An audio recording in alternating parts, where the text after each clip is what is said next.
Malgré 3 défaites consécutives, avec évidemment le match aller contre Lyon, les Girondins se montrent assez sereins, à l'image de Laurent Blanc et Alou Diarra il y a quelques minutes en conférence de presse. Pour eux, l'exploit est possible à condition de ne pas encaisser de but, ne pas réitérer leurs erreurs défensives. 8 buts encaissés lors des 3 dernières rencontres. En gagnant 2-0, Bordeaux serait qualifié.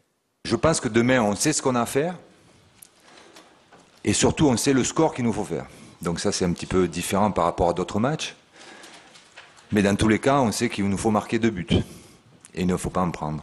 Ce qui a fait la différence, voilà, c'est une défaillance individuelle sur le plan défensif qu'il faut absolument gommer demain. Et voilà, sinon le match avait été fourni dans le jeu. On s'est procuré pas mal d'occasions à Lyon, c'est pas évident. Je pense que le match de demain, c'est le match rêvé, quoi. C'est le match rêvé. Faut-il encore en être capable ? Un groupe girondin qui enregistre le retour d'Alou Diarra, en attendant peut-être celui de Marc Planus.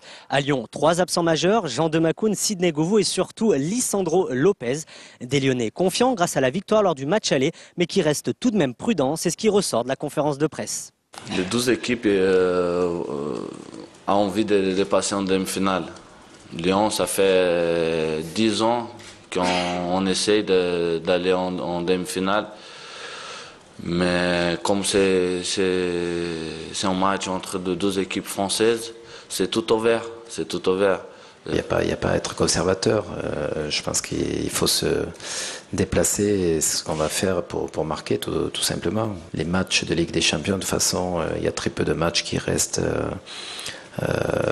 où les équipes restent un petit peu attentistes. On assiste à des matchs qui sont assez ouverts avec du jeu et je ne vois pas pourquoi demain il n'en serait pas de même.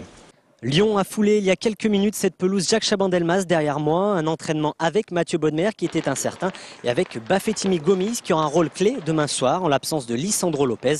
L'Argentin qui a d'ailleurs fait le déplacement avec le groupe olympien contrairement à Sidney Govou. Un Noël qui peut rentrer dans l'histoire demain en cas de qualification pour une première demi-finale de Ligue des Champions.